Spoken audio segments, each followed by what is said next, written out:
I've seen a lot of change, been through a lot of pain. Some things are not the same as they were a year ago, but all will be okay. I move on each. Salam sejahtera dan salam Malaysia Madani. Selamat datang ke Info Viral Kini. Channel ini menyediakan isu-isu terkini mengenai artis dalam dan luar negara yang semestinya terkini dan terhangat di pasaran.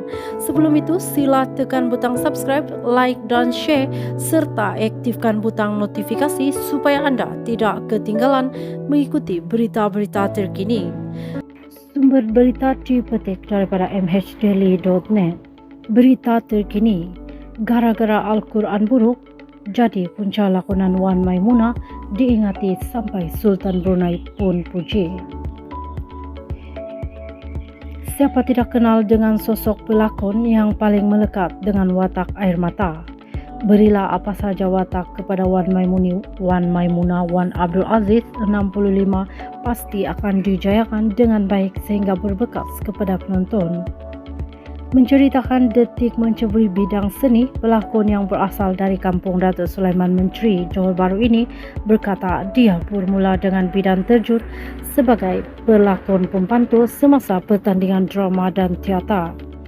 Siapa sangka dengan hanya menggalas watak ringan tersebut, dia berjaya menggondol anugerah pelakon wanita terbaik bagi pertandingan yang dianjurkan dari peringkat daerah, negeri hingga kebangsaan.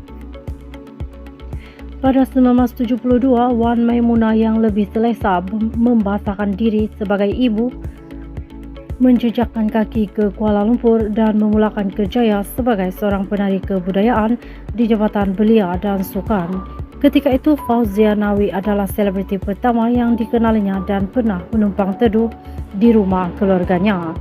Selepas itu, saya mula jejakkan kaki ke Angkasa Puri sebagai pelakon tambahan tanpa sebarang dialog.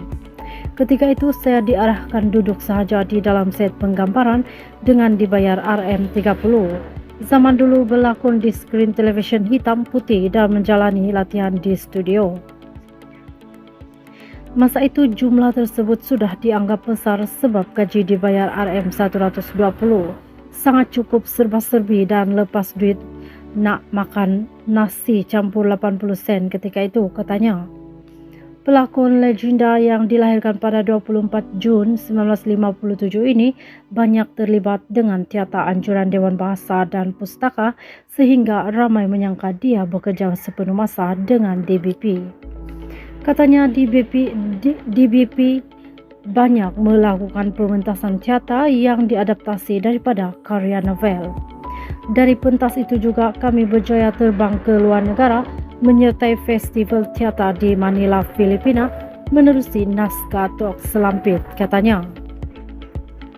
Di soal drama pertama memegang peranan sebagai pelakon utama, Wan Maimunah berkata jujurnya dia tidak mengingati secara spesifik kerana dia bukan jenis yang mencatat sejarah hidup.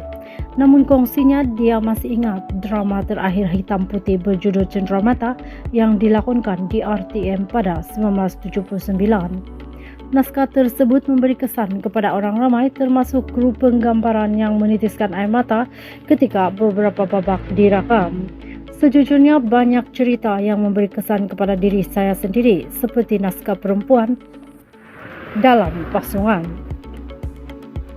Boleh dikatakan kebanyakan cerita arahan Rashid Sibir paling memberikan kesan kepada diri ini dan penonton sebab dia adalah seorang pengarah menghasilkan naskah yang jujur, katanya. Telefilm Quran Buruk yang disiarkan sejak 2004 juga sangat berbekas di hati primadona cerita Melayu ini. Masakan sehingga sekarang jelasnya masih ramai penonton yang mengingati naskah tersebut. Disebabkan cerita itu, katanya Sultan Brunei Sultan Hassanal Bolkiah mengiktiraf dirinya sebagai Ratu Air Mata. Masa itu ulang tahun kelahiran baginda dan selalunya golongan penyanyi lebih terselah dan dikenali ramai. Saya terkejut apabila baginda datang dekat kepada saya dan beritahu Quran Buruk adalah naskah yang bagus. Saya tak sangka baginda menonton telefilm itu. Kalau naskah itu diulang tayang sekali lagi, amatlah setiap patah kata dan dialog yang dilontarkan. Cerita dahulu banyak bagi pengajaran dan pelajaran, mengandungi adab sopan, tata susila, budi bahasa, serta penggunaan kata-kata bidalan dan peribahasa yang membuatkan skrip nampak lebih indah, katanya.